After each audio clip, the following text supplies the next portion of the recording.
전능하신 나의 주 하나님은 능치 못하실 일 전혀 없네. 우리의 모든 간구도 우리의 모든 생각도 우리의 모든 꿈과 모든 소망도 신실하신 나의 주 하나님은 우리의 모든 괴로움 바꿀 수 있네. 불가능한 일 행하시고 죽은 자를 일으키시니 그 이길 자 아무도 없네. 주의 말씀 의지하여 깊은 곳에 금을 던져 오늘 그가 놀라운 일을 이루시는 것 보라. 주의 말씀 의지하여 믿음으로 금을 던져 믿는 자에게 능치 못함 없네. 전능하신 나의 주 하나님은 전능하신 나의 주 하나님은 능치 못하실 일 전혀 없네. 우리의 모든 간구도 우리의 모든 생각도 우리의 모든 꿈과 모든 소망도 신실하신 나의 주 하나님은 우리의 모든 괴로움 바꿀 수 있네. 불가능한 일 행하시고 죽은 자를 일으키시니 그를 이길 자 아무도 없네. 주의 말씀 의지하여 깊은 곳에 금을 던져 오늘 그가 놀라운 일을 이루시는 것 보라. 주의 말씀 의지하여 믿음으로 금을 던져 믿는 자에게 능치 못한 주의 말씀 의지하여 주의 말씀 의지하여 깊은 곳에 금을 던져 오늘 그가 놀라운 일을 이루시는 것 보라.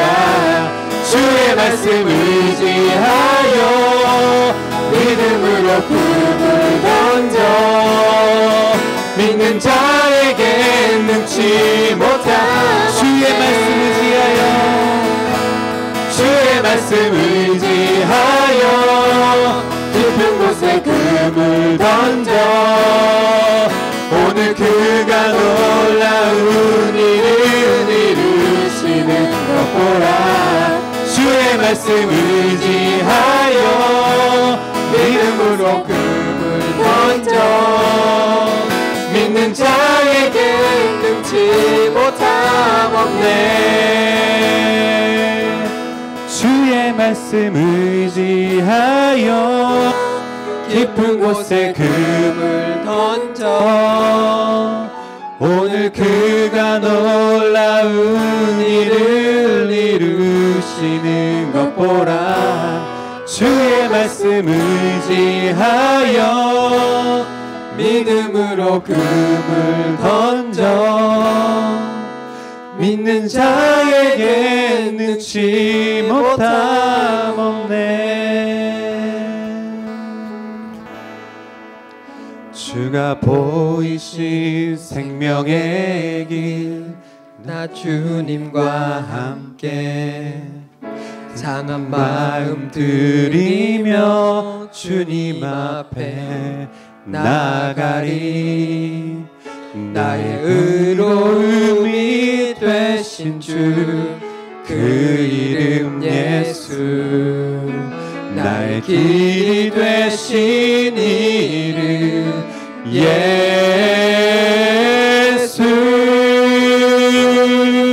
나의 길 오직 그가 하시나니 나를 단련하신 후에 내가 정금같이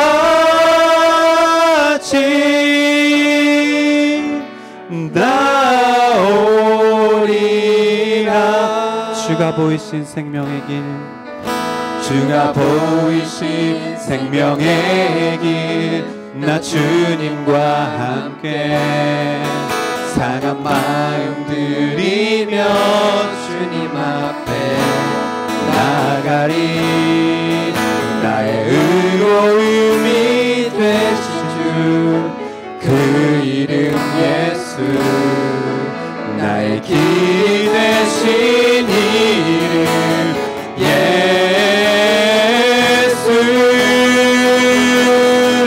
나의 길 오직 그가 하시나니 나를 단련하신 후에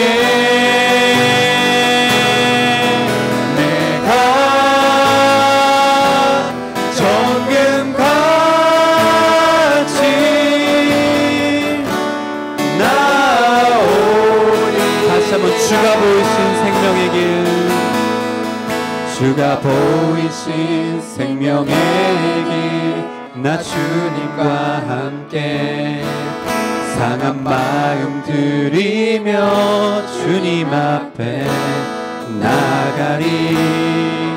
나의 의로움이 되신 주 그 이름 예수 나의 길이 되신 이름 예수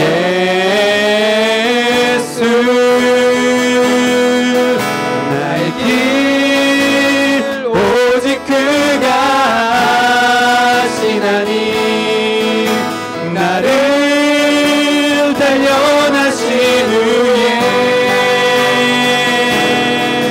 내가 정금같이 나오리라. 나의 길 오직 그가 하시나니 나를 단련하신 후에 내가 정금같이 나오리. 나의 길 오직 주가 하시나니 나를 단련하신 후에 내가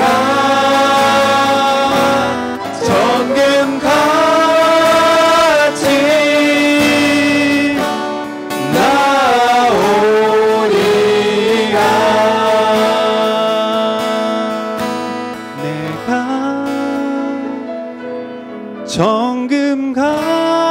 정금같이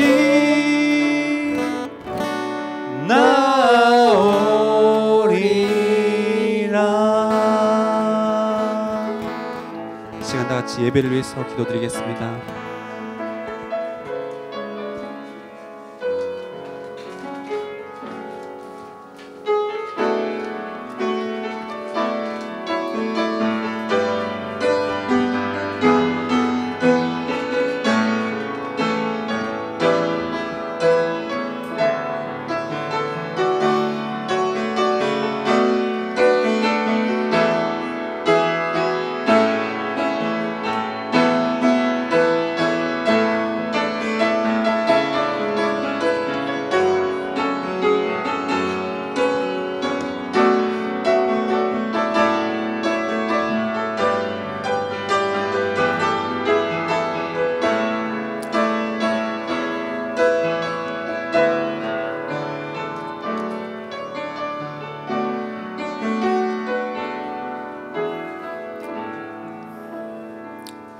사랑의 주님, 오늘도 예배드릴 수 있는 기회를 주셔서 감사드립니다.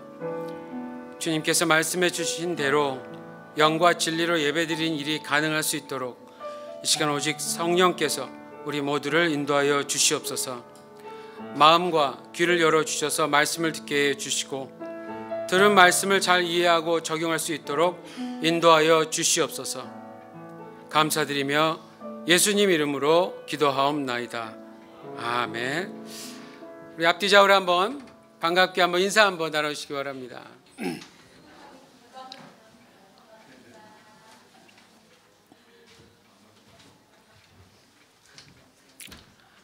앞에 없으신 분들은 그냥 뒤에 하시고.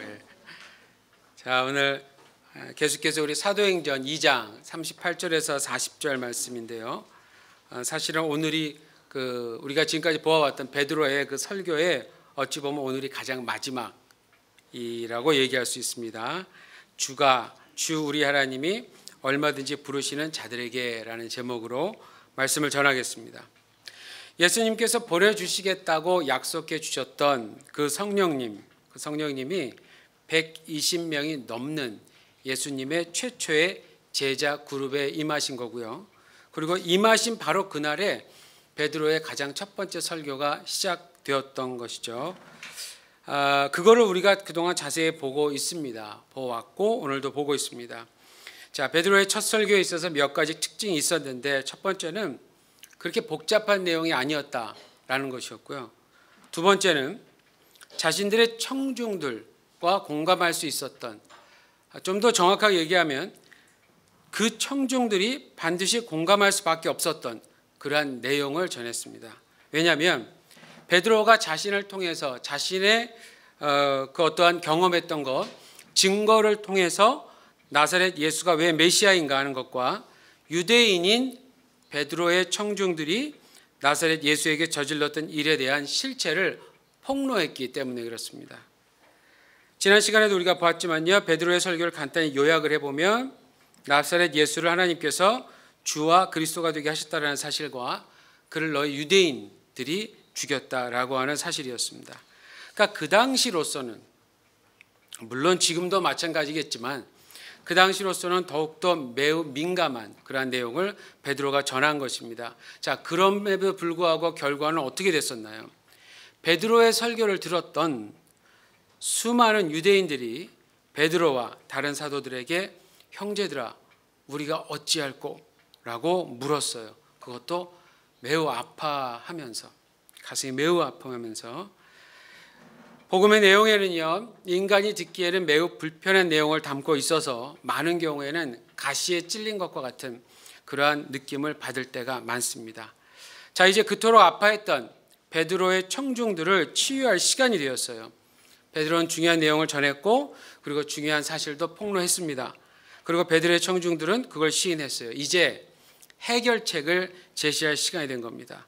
자, 만약 베드로의 설교가 단지 문제를 인식하게 하거나 도전하는 것으로만 끝난다면 그건 일종의 연설이지 결코 복음은 되지 못하는 겁니다. 복음에는 불편한 진실을 폭로하는 부분도 있지만 더 중요한 건 이겁니다. 그것으로만 끝나지 않는다는 것. 그래서 베드로가 해결책으로 어떠한 답변을 주고 있는지 오늘 38절부터 한번 보도록 하겠습니다. 자, 38절을 보시면 첫 번째 해결책은 뭐냐면 죄사함을 받아야 한다라는 겁니다. 죄사함. 자, 그렇다면 이 순간에 베드로의 청중들이 용서받아야 할 죄목, 어떠한 죄목이었을까요? 도대체 베드로는 어떠한 죄 때문에 그들이 용서받아야 한다고 말했을까 하는 것입니다. 그건 베드로가 자신의 설교를 통해서 반복해서 강조했던 부분을 생각해 보면 쉽게 알 수 있겠죠. 제가 몇 번이나 말씀드렸던 유대인들이 나사렛 예수를 메시아인지 몰라보고 오히려 메시아를 죽인 죄, 그걸 의미하는 겁니다. 여러분, 북쪽 나사렛에서 온 예수라고 하는 청년이 유대 땅에서 행했던 일들을 그 당시 유대인들은 너무나도 잘 알고 있었어요. 너무나 탁월했기 때문에 가르침도 그렇고요. 그 예수님이 행했던 기적들, 이런 것들은 그 이전에 있었던 어떠한 유대인의 지도자들은 보여주지 못했던 모습이었습니다. 그리고 자신들이 가지고 있었던 구약 성경을 조금이라도 좀 더 신중하게 살펴봤었다면 적어도 자신들이 음모를 꾸며서 그분을 죽이지는 않았을 것입니다. 최소한. 그러나 그 당시에 유대인들은요, 구약 성경을 가지고 있었음에도 불구하고 성경 말씀을 잘못 해석하는 바람에 결국 자신들의 눈앞에 오신 메시아를 몰라보고 오히려 죽이기까지 한 겁니다. 성경을 통해서 누가 메시아인지 바로 알아보고 다른 민족들에게도 알려주었어야만 했던 책임을 가지고 있었던 유대인들이었어요. 그렇기 때문에 그 일을 못했다는 건 이건 큰 죄가 맞는 것입니다. 그들은 하나님의 메시아를 죽인 겁니다. 하나님의 메시아. 그렇기 때문에 이대로 두면 어떻게 되느냐? 분명히 하나님의 진노를 피할 수 없게 되는 거죠. 자, 그래서 이런 순간에 가장 먼저 취해야 할 액션은 무엇일까요? 잘못했다고, 용서해달라고, 정말 큰 자비를 베풀어달라고 간절히 부탁해야 되는 거예요. 정말 간절히 빌어야 되는 겁니다. 자신들이 무엇을 잘못했는지 정확히 알고요, 인정하고요, 그리고 간절히 용서를 구하는 거예요. 근데 베드로는 그렇게 간절한 마음으로 빌어야 하는 더 구체적인 방법을 이제 소개합니다. 38절 계속 보십시오. 구체적으로 용서를 구하는 방법 첫 번째, 회개하는 것. 회개하는 것입니다. 회개. 여러분, 회개란 이런 겁니다. 우선 자신들이 무엇에 대해서 잘못했는지 바로 알고요, 그 잘못을 인정하고요, 그 다음이 중요해요. 무엇보다 그 잘못한 죄에서 돌아서는 것을 의미해요. 이게 회개예요. 또다시 그러한 동일한 죄를 반복할 수 있는 마음의 여지를 남겨두어서는 안 되는 것입니다. 어거스틴이라고 하는 중세 어떤 신학자가 이런 말을 했어요. 가슴을 치면서도 돌이키지 않는 사람은 죄에 점점 더 무감각해진다. 아마도 몇 달 전 우리 생명의 삶 거기에 나왔던 한 부분인데요. 가슴을 치면서도 돌이키지 않는 사람은 죄에 점점 더 무감각해진다. 참으로 공감이 되는 말인 것 같아요. 그렇죠? 자, 그런데 다시는 그러한 죄를 저지르지 않기 위해서 어떻게 하면 좋을까요? 단지 죄에서 떠나는 것만으로는 안 돼요. 더 중요한 건 죄에서 떠나서 어디로 가느냐가 더 중요한 겁니다. 죄에서 떠나서 어디로 가느냐. 비록 자신이 저지른 죄에 대해 깊은 반성을 했다고 해도요, 여전히 자신 안에 있으면 결코 그 죄에서 완전히 떠날 수 없기 때문에 그렇습니다. 왜냐? 우리 자신은 죄를 컨트롤할 수 있는 능력 자체가 사실상 있을까요? 없을까요? 없죠. 없어요. 있었다면 죄를 짓지도 않을 가능성이 컸겠죠. 우리는 없어요. 우리 그 컨트롤할 수 있는 능력이 우리 안에 없어요. 자, 그렇다면 죄에 떠나서 어디로 가야 될까? 그분이 바로 예수 그리스도예요. 그분이 바로 예수 그리스도예요. 여러분, 죄에 대해서 우리 좀 더 생각해 봅시다. 죄란 우선적으로는 하나님께 범죄하는 겁니다. 왜냐하면 모든 것을 다 하나님께서 창조하셨고요, 그 모든 것에 있어서 소유권을 하나님께서 주장하시기 때문에 그래요. 눈에 보이는 모든 것뿐만이 아니라 모든 관계, 사람에 대한 모든 관계까지 다 포함하는 겁니다. 그렇기 때문에 어떠한 죄이든지 완전히 용서받으려면 창조주이시고 동시에 심판주이신 하나님의 요구를 만족시켜야 돼요. 만족시켜야 돼요. 그 첫 번째 방법이 뭐냐면 자신이 저지른 잘못을 정확히 시인하고 반성하는 것이라면, 두 번째는 그러한 잘못을 다시는 저지르지 않도록 도우실 분을 의지하는 겁니다. 자신에게서는 더 이상 죄를 짓지 않을 방법을 찾을 수 없으니까 그러한 일을 가능하게 하실 전능하신 분을 의지하는 것. 그분이 바로 하나님께서 우리에게 보내주신 예수 그리스도이시라는 거예요. 자, 그리고 무엇보다도 지금 베드로 앞에 있는 유대인들은요, 1차적으로는 예수 그리스도께 직접적으로 큰 죄를 저지른 사실은 범죄자들이에요. 그렇기 때문에 이들에게는요, 무엇보다 빨리 그리고 정확하게 회개해야 할 의무가 있었고요. 그리고 더 이상 동일한 죄를 저지르지 않기 위해 큰 결단을 해야 했던 것입니다. 바로 얼마 전까지만 해도 도저히 받아들일 수 없었던 그 나사렛 예수, 그분을 그리스도와 주로 믿고 받아들여야 하는 거죠. 다시 한번 정리를 해보면, 자, 베드로의 설교를 듣고 심하게 아파했던 그 청중들의 아픔을 해결하기 위해서는 가장 우선적으로 필요한 게 뭐냐면 자신들이 지은 죄를 용서받는 것인데, 그 일을 위해 가장 먼저 해야 되는 것이 진정한 회개라는 것. 진정한 회개. 근데 회개라는 것은 단순히 자신이 저지른 죄에 대해 반성만 하는 게 아니고요, 그 죄에서 떠나서 다시는 그 죄를 저지르지 않도록 도우실 수 있는 분에게 가는 겁니다. 바로 예수 그리스도를 믿고 신뢰하고 의지하는 인생을 시작하는 거예요. 시작하는 거. 자, 근데 여기서 또 끝이 아니에요. 베드로가 그러한 진실한 회개를 하는 방법에 대해서 한 가지를 더 요구합니다. 38절 보니까 바로 예수 그리스도의 이름으로 세례를 받는 겁니다. 예수 그리스도의 이름으로 세례를 받는 것. 그런데요, 그 당시 유대인들에게 세례를 받으라 그러면 이게 그렇게 좋은 방법을 요구하는 것 같지는 않아요. 왜냐하면 그 당시 유대인들에게 있어서 세례란 뭐냐면 유대교로 개종하려는 이방인들에게만 요구되었던 것이라고 그래요. 이방인들에게. 자신들은 아브라함의 후손이기 때문에 자동적으로 유대인이 되고요, 이방인은 그렇지 않기 때문에 특별한 어떤 입단식을 거쳐야 된다는 의미에서 만든 것으로 보입니다. 그런데 그 세례를 이방인들에게만 요구했던 세례를 자신들과는 전혀 관련이 없다고 생각했었는데, 바로 그렇게 생각하고 있던 유대인들에게 베드로가 지금 요구하고 있는 거예요. 그런데 그거는 유대인들이 생각했던 자신들의 세례의 의미와 동일한 것이 아니었습니다. 지금 여기서 베드로가 요구한 세례는 분명히 예수 그리스도의 이름으로 받는 세례입니다.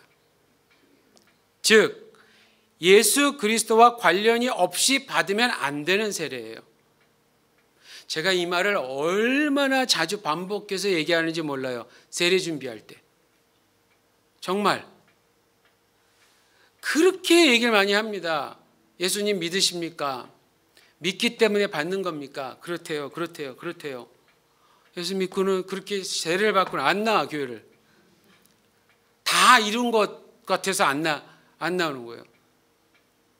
이 부분이 그래, 사실은 지금뿐만은 아니에요. 지금뿐만 그러는 건 아닌 것 같아요. 일본만 그러는 건 아닌 것 같아요. 실제로 그렇게 생각하는 사람들이 이 세상에 정말 많아요.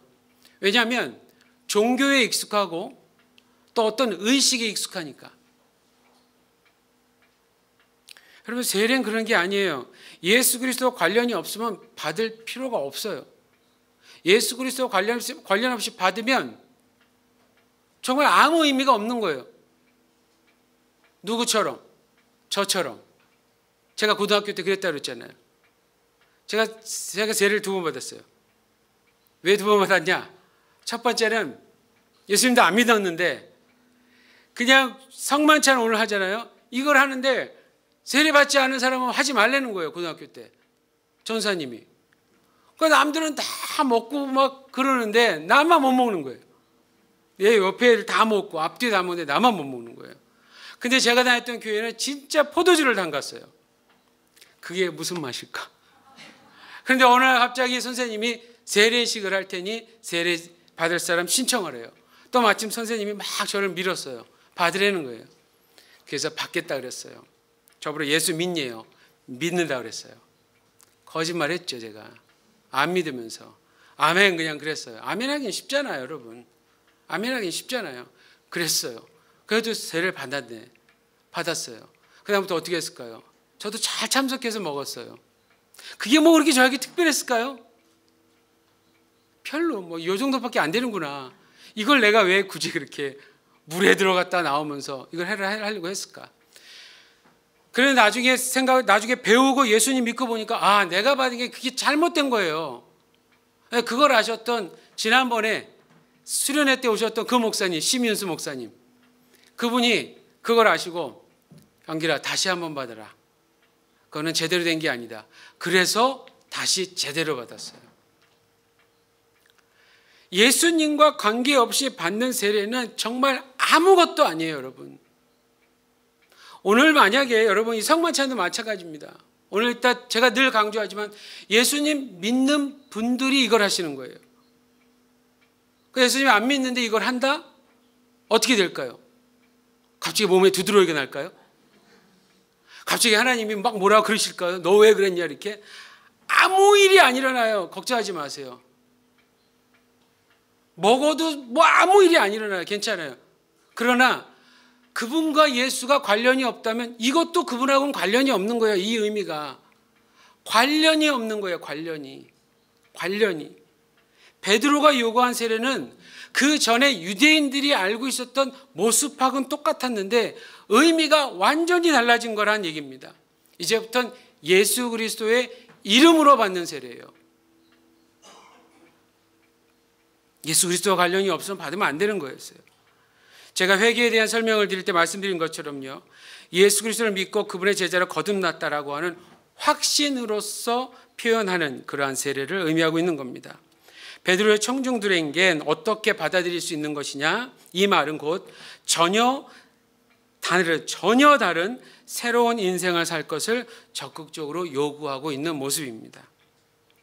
자, 그런데 여기서 베드로가 강조하는 또 하나의 포인트가 있어요. 각각이라는 표현입니다. 각각. 사실 나사렛 예수를 죽이기 위해서 가장 적극적으로 나선 그룹은 유대인들의 지도자들이었습니다. 하지만 어떠한 이유에서였든지 간에 다른 유대인들은 그 일을 적극적으로 막지 않았었어요. 그렇기 때문에 정확히 말하면 그들 모두가 다 공범이에요. 공범인 거예요. 베드로도 자신의 청중들이 직접 나사렛 예수를 죽였다고는 생각하지 않았었을 거예요. 하지만 그분을 죽인 일에 대한 책임은 유대인 모두가 우선적으로 지어야 된다라고 지금 얘기하고 있는 겁니다. 그렇기 때문에 각각이라는 요구는 정당한 거예요. 유대인 모두가 잘못한 범죄라면 유대인 한 사람 한 사람이 다 회개해야만 하는 겁니다. 자, 그렇다면 이러한 구체적인 회개를 잘했다면 그에 따라 주어지는 결과가 뭘까요? 첫 번째가 38절 마지막 부분을 보십시오. 성령을 선물로 받습니다. 자, 그런데 왜 베드로가 여기서 성령을 언급했을까? 이유는 간단합니다. 첫 번째, 예수님이 약속하셨으니까. 성령을 보내주시겠다 약속하셨고요. 그 다음에 그들도 베드로와 함께 있었던 120명이 넘는 그분들도 다 성령을 받았기 때문입니다. 그리고 39절을 보시면요, 그 약속을 받는 범위, 누가 받는가에 대해서 설명하고 있는데 베드로 바로 앞에 있는 유대인들뿐만이 아니라 그들의 자녀까지도, 그리고 흩어져 있는 모든 디아스포라 유대인들에게까지도. 물론 앞으로 우리가 사도행전을 배우면서 이 범위 안에는 이방인들까지 포함된다는 걸 알 수 있어요. 근데 어쨌든 그러한 범위를 한마디로 표현해 본다면 오늘 설교의 제목이 됩니다. 그 말씀이 나와 있는 것처럼 주 우리 하나님이 얼마든지 부르시는 자들에게 라고 말할 수 있는 겁니다. 자, 그렇다면 지금 베드로는 또 정리를 해보면 우선은 자신 앞에 있는 청중들, 자신의 설교를 들었던 유대인 청중들에게 사실은 이렇게 말하는 거예요. 너희가 하나님의 메시아를 죽였다 할지라도 주 우리 하나님은 지금 너희를 부르시고 계신다. 그러므로 한 사람 한 사람이 진심으로 회개하고 예수 그리스도를 믿고 세례를 받으라 라고 얘기하고 있는 거예요. 너희가 지은 죄가 아무리 심각하다고 해도 주 너희 하나님께서 너희를 용서하시려고 부르시고 계신다라고 얘기하는 겁니다. 그러니까 회개의 긴급성을 지금 강조하는 거고요. 이걸 더 좋은 말로 표현하면 회복의 긴급성에 대해서 지금 베드로가 아주 강하게 요청하고 있는 겁니다. 그런데도요, 40절을 보니까요, 아직도 잘 모르는 것 같아요. 그러죠. 이게 쉽게 어떻게 이해가 되겠습니까? 유대인들에게. 그러니까 베드로가 여러 말로 확증하며 권하는 장면이 나옵니다. 그렇게 나오죠. 여러 말로 확증하며 권하는. 이게 무슨 말이냐면 계속해서 강조하면서 얘기했다는 얘기예요. 확신을 가지고 강조하면서 막 얘기를 하는 건데, 그리고는 결과적으로 뭐라고 또 선포했냐면 40절 마지막 부분을 가니까 이렇게 나오죠. 너희가 이 패역한 세대에서 구원을 받으라 라고 말했습니다. 구원을 받으라. 결국 베드로가 말하고 싶었던 게 이거였습니다, 여러분. 구원을 받으라. 구원을 받으라. 그런데 먼저는 뭐라 그랬냐? 이 패역한 세대에서 라고 말했어요. 이 표현을 사실은 베드로가 먼저 한 게 아니라 예수님이 먼저 하셨어요. 누가복음 9장 41절을 보니까 믿음이 없고 패역한 세대요 라고 말한 부분이 있어요. 그 다음에 비슷한 표현을 마태복음 16장 4절 보니까 악한 세대라고 말했는데요. 사실은 악하기도 하고 음란 세대, 음란한 세대 이렇게도 표현하셨고요. 그리고 비슷한 구절들을 보면요. 예를 들어서 요한복음 1장 11절을 보니까 자기 땅에 오면 자기 백성이 영접지 아니하였더라 라고 나옵니다. 예수님이 오셨는데 자기 백성이 영접지 않았대요. 자기 백성이. 그러니까 지금 이 유대인들에 대한 표현인데요. 이들은 메시아를 받아들이지도 않았고 심지어 죽이기까지 했던 세대였기 때문에 사실은 이러한 심각하고 심한 그런 표현을 받는 겁니다. 그렇기 때문에 여러분 이대로 두면 이들이 받을 형벌이 얼마나 클지 사실은 상상조차 하기 어려운 겁니다. 그렇기 때문에 베드로의 표현은 매우 구체적인 상황에서의 구원을 지금 다급히 요청을 하고 있는 겁니다. 여러분 마치 안개 때문에 안개가 이렇게 짙게 껴서요. 앞에 있는 절벽이 보이지 않는 상태인데 거기에 차를 몰고 간다고 생각을 해보십시오. 차를 몰고 간다. 근데 만약 누군가가 그 안개 뒤에 어떤 상황을 안개 다음에 일어날 그 상황을 잘 알고 있다면 여러분들이 잘 알고 계시다면 그 운전을 하는 사람에게 어떠한 반응을 보이시겠습니까? 당연히 소리를 질러서라도 그리고 어떠한 수단을 사용해서라도 그 차를 운전하고 있는 운전사에게 알려야 되지 않겠습니까? 마찬가지예요. 그대로 두면 하나님의 피할 수 없는 심판을 받을 수밖에 없는 사람들에게 어떠한 말을 해주는 것이 가장 최선일까요?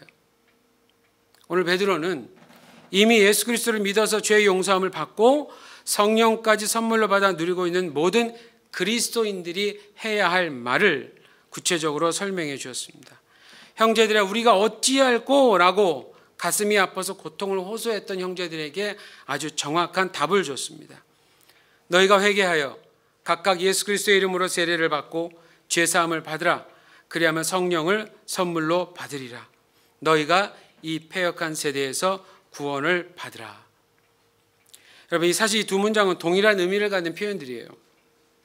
예수 그리스도를 믿으면 죄사함을 받아서 의인으로 거듭나는 획기적인 신분의 변화를 갖게 됩니다.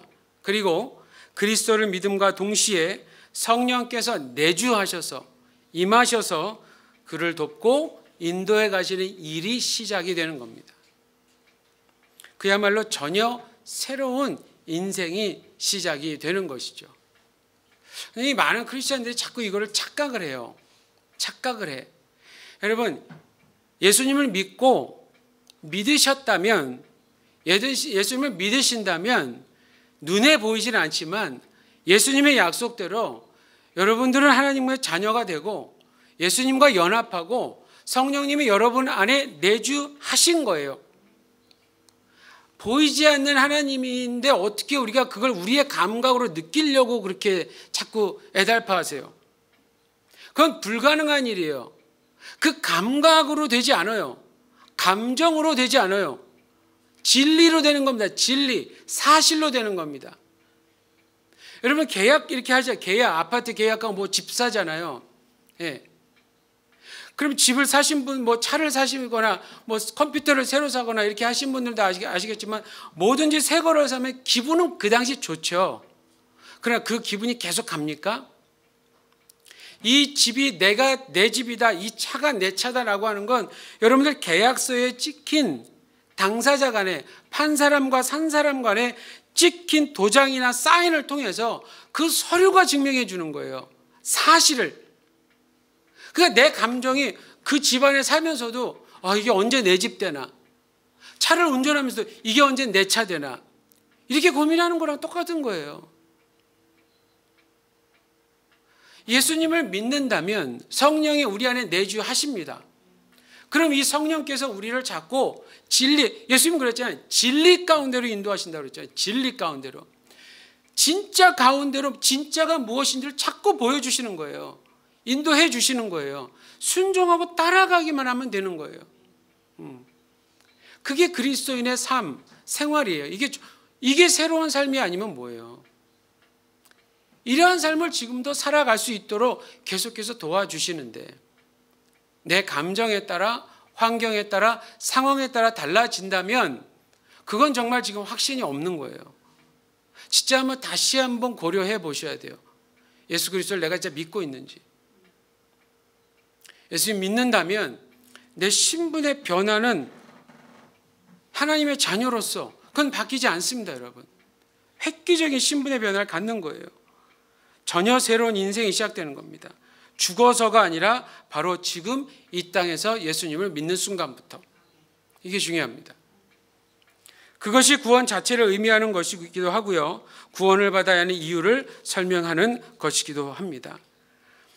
여러분, 베드로의 첫 번째 설교는 1차적으로 나사렛 예수를 메시아로 받아들이지 않고 오히려 죽였던 유대인들에게 전했던 메시지였습니다. 1차적으로. 그러나 그들에게 주어진 구원의 메시지가 구원의 메시지이기 때문에 사실 모든 인류에게 적용되는 우주적인 진리이기 때문에 베드로의 청중이 들었던 메시지는 사실 지금 우리들에게도 말하고 있는 메시지입니다. 성경 로마서 3장 23절은 모든 사람이 죄를 범하였음에 하나님의 영광에 이르지 못하더니 라고 얘기해요. 우리의 상태를 정확히 얘기해 주고 있습니다. 모든 사람이 죄인이라면 저와 여러분 모두도 다 속하는 겁니다. 그러나 성경은 거기서 멈추지 않아요. 로마서 3장 23절에 그렇게 얘기했다면 로마서 3장 24절은 이렇게 얘기합니다. 그리스도 예수 안에 있는 속량으로 말미암아 하나님의 은혜로 값 없이 의롭다 하심을 얻은 자 되었느니라. 이렇게 얘기합니다. 하나님께서 보내신 메시아를 죽인 사람들도 얼마든지 용서해 주실 수 있다면 우리를 왜 용서해 주지 못하겠습니까? 오늘 베드로의 답변은 모든 인류를 살리고자 하시는 하나님 아버지의 마음을 그대로 표현한 메시지입니다. 우리 한 사람 한 사람을 그분의 계획과 목적대로 창조하신 하나님은요, 우리 한 사람 한 사람이 그분이 정해놓으신 방법대로 다시 회복되기를 간절히 바라시고 계십니다. 그 방법을 오늘 베드로를 통해서 성령께서 아주 잘 말씀해 주신 거죠. 주 우리 하나님이 얼마든지 부르시는 자들에게. 여러분 기억하십시오. 우리 주 하나님은 누구든지 부르실 수 있고 또한 부르시고 계십니다. 여기에 그래서 우리의 기도가 필요한 거예요. 그래서 구원받지 못한 가족과 친구와 친척들과 아는 모든 분들, 이웃들을 위해서 그래서 기도해야 돼요. 하나님이 얼마든지 부르실 수 있다라고 하는 진리 때문에. 그렇기 때문에 저도 성령님께서 베드로를 통해 선포하셨던 말씀을 다시 한번 전하면서 저도 오늘 설교를 마치도록 하겠습니다. 이렇게 말씀하셨습니다. 너희가 회개하여 각각 예수 그리스도의 이름으로 죄사함을 받으라. 그리하면 성령을 선물로 받으리니 이 약속은 너희와 너희 자녀와 모든 먼 데사람 곧 주 우리 하나님이 얼마든지 부르시는 자들에게 하신 것이라. 너희가 이 패역한 세대에서 구원을 받으라. 아멘. 기도하겠습니다.